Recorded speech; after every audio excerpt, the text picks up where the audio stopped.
Hello guys, welcome है आप सभी का अपने ओन यूट्यूब चैनल पे जिसका नाम है stay pain free and healthy. मैं हूं doctor Jyoti.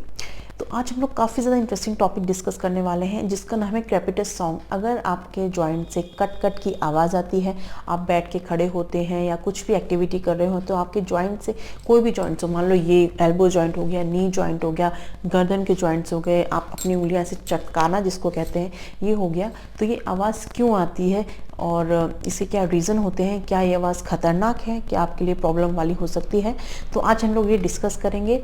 But make sure start करने से पहले आप चैनल को सब्सक्राइब कर लें अगर आप चैनल पे नए हैं, ताकि आपको ज़्यादा से ज़्यादा हेल्थ रिलेटेड इन्फॉर्मेशन मिलती रहे और मैं आपके लिए ऐसी ऐसी हेल्दी और फिजियोथेरेपी रिलेटेड वीडियोस लेके आती रहूँगी।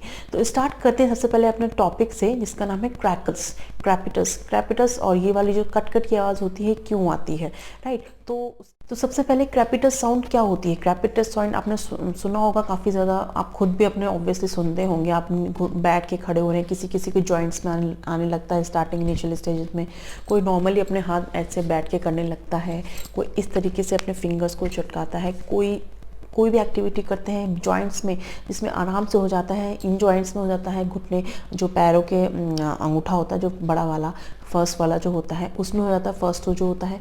तो ये काफ़ी ज़्यादा कॉमन है, इसको काफ़ी लोग करते हैं और उनसे उसको काफ़ी ज़्यादा रिलैक्स मिलता है, राइट। तो सबसे पहले बात करेंगे क्रैपिटस साउंड, जो आवाज़ आती है जो कट कट की, ये क्यों आती है और ये कितने टाइप की होती है। सबसे पहले तो कितने टाइप्स की होती है।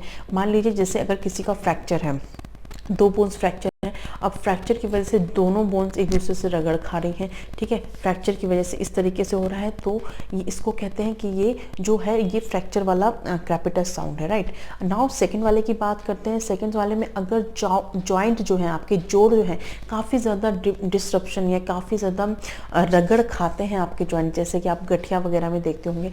अगर आपके बोनी टू बोनी कहते हैं इसको, बोन से बोन मतलब हड्डी से हड्डी अगर रगड़ खाती है तो इसको क्रैपिटस साउंड कहते हैं। जो आपने काफ़ी ज़्यादा, जो लोग आफ्टर 40 और आजकल तो आफ्टर 30 ही काफ़ी ज़्यादा कॉमन हो गया है, तो आफ्टर 30 के बाद जो जॉइंट्स ऐसे रगड़ खाते हैं उसमें भी क्रैपिटस साउंड आता है, आपने खुद सुना होगा।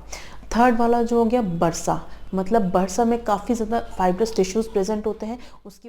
तो हम बात करते हैं ये किस किस रीज़न की वजह से होता है। जो क्रैपिटस साउंड जो आता है आपको काफ़ी ज़्यादा, ये किस रीज़न की वजह से। मेन जो होता है इसमें ऑस्टियोआर्थराइटिस होता है। ऑस्टियोआर्थराइटिस में क्या होता है, अगर जॉइंट्स के बीच में कार्टिलेज डिस्ट्रक्शन हो गया है, लिगामेंट्स टूट गए हैं, कार्टिलेज टूट गए हैं, तो जॉइंट्स एक दूसरे के पास आके जॉइंट्स रगड़ खाते हैं और रगड़ खाने से जो क्रैपिटस साउंड है वो आता है। इसलिए ऑस्टियोआर्थराइटिस के जो पेशेंट्स होते हैं जिनको ऑस्टियोआर्थराइटिस गठिया जो स्टार्ट होने वाला होता है, उसमें सबसे ज़्यादा ये क्रैपिटस साउंड बहुत ज़्यादा कॉमन होता है। ये आफ्टर द एज ऑफ 40 बहुत ज़्यादा आजकल कॉमन हो गया है, और 40 के पहले जो नॉर्मल साउंड्स आता है तो इससे इतना ज़्यादा इम्पैक्ट नहीं पड़ता है, राइट। अब बात करते हैं कि सेकेंड क्या रीज़न होता है। सेकेंड रीज़न होता है साइनोवियल फ्लूइड। साइनोवियल फ्लूइड जो अपने जॉइंट के बीच में प्रेजेंट होता है, उसमें जो है नाइट्रोजन एयर बबल्स प्रेजेंट होते हैं। जैसे ही हम लोग कुछ मूवमेंट करते हैं, जैसे कि मान लो मैंने कुछ भी ये वाला मूवमेंट करा, तो ये जो बबल्स हैं ये बर्स्ट होते हैं, ये फटते हैं, और जिसकी वजह से आपको ये जो आवाज़ है क्रैक की करके जो आती है, ये आपको इन जॉइंट्स की वजह से आती है। थर्ड रीज़न हो गया, अगर कोई भी लिगामेंट्स या कार्टिलेज एक दूसरे के ऊपर इस तरीके से अलाइन करते हैं तो उसमें भी ये बहुत ज़्यादा आवाज़ आती है, तो इसको कहते हैं थर्ड रीज़न तो इसका क्रैपिटस का ये हो गया। फोर्थ रीज़न हो गया, जब भी हम लोग ये क्रैपिटस साउंड निकालने के लिए कुछ भी फिंगर्स को मूव करते हैं तो क्या होता है कि उसमें जो है वो एयर बबल इंसर्ट हो जाता है, चला जाता है, तो उसकी वजह से भी ये रीज़न आता है, तो क्रैपिटस साउंड आता है। तो ये तो हो गए इसके 4 बेसिक रीज़न जिसकी वजह से क्रैपिटस साउंड जो है, क्रैपिटस जो साउंड है वो आता है।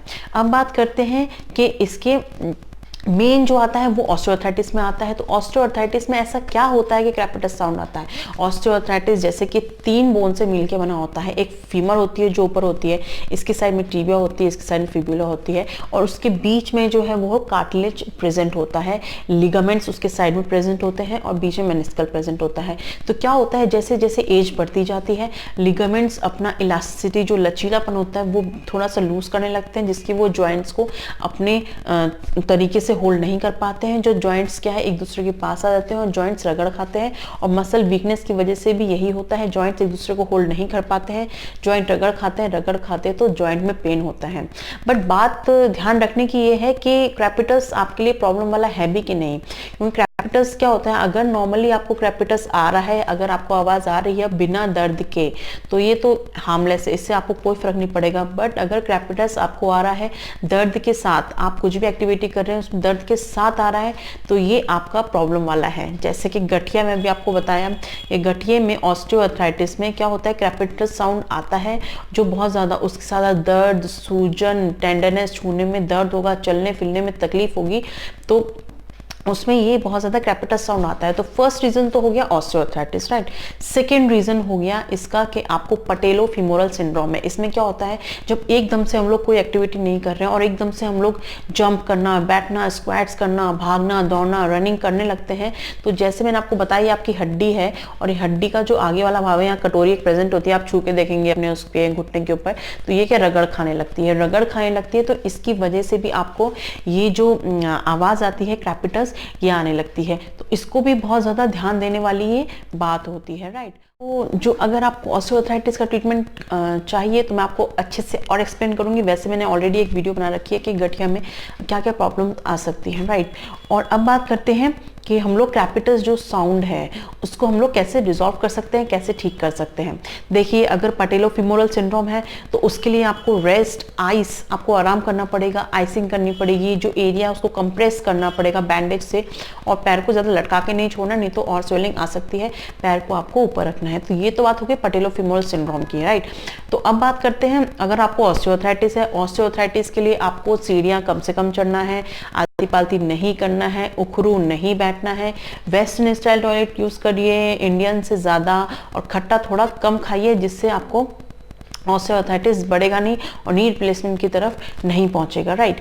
तो ये तो बात हो गई ट्रीटमेंट की, आपको क्या क्या करना है। अब बात करते हैं आप डाइट में ऐसा क्या ले सकते हैं कि आपको क्रेपिटस साउंड नहीं आए। तो उसके लिए आप ओमेगा 3 फैटी एसिड्स ले सकते हैं, और फिश ऑयल के कॉड ऑयल जो मिलता है लीवर का, आप देखें काफ़ी जगह मिलता है, आप उसको भी ले सकते हैं, वो भी काफ़ी ज़्यादा इफेक्टिव है आपकी जो जॉइंट्स में जो क्रेपिटस आता है उसके रिमूवल के लिए, राइट। तो अब बात करते हैं कि जो लोग जानबूझ करके अपने जॉइंट्स जो हैं इस तरीके की आवाज़ निकालते हैं, अपने नेक को रिलैक्स करने के लिए cut cut cut cut cut cut करके जो आवाज़ निकालते हैं, वो कितना ज़्यादा इफेक्टिव है, राइट। तो सबसे पहली चीज़, जो लोग नॉर्मल 1-2 बार कर लिया तो काफ़ी ज़्यादा इफेक्टिव है, इतना कोई प्रॉब्लम वाली बात नहीं है। बट अगर आप सोचें कि आप लगातार करते रहें तो आपको प्रॉब्लम करेगा, बिकॉज जो स्मॉल जॉइंट्स होते हैं जैसे कि फिंगर्स हो गए, टोज हो गया, उसमें आप आराम से कर सकते हैं, नेक हो गया, बट जो लार्जर जॉइंट्स में उसमें आपको ये क्रैकलिंग साउंड नहीं करना चाहिए।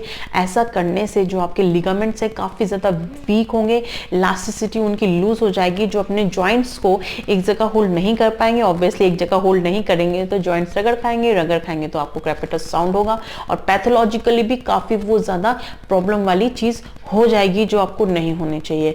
तो होप आपको मेरा वीडियो जो है समझ में आया और आपको अच्छा लगा है, और आपको अच्छा लगा है तो प्लीज़ एक लाइक दे दीजिए, ज़्यादा से ज़्यादा लोगों से शेयर करिए, and please one request, don't forget to subscribe my channel and like as much as you can and share as much as you can. Thank you very much for watching. This is Dr.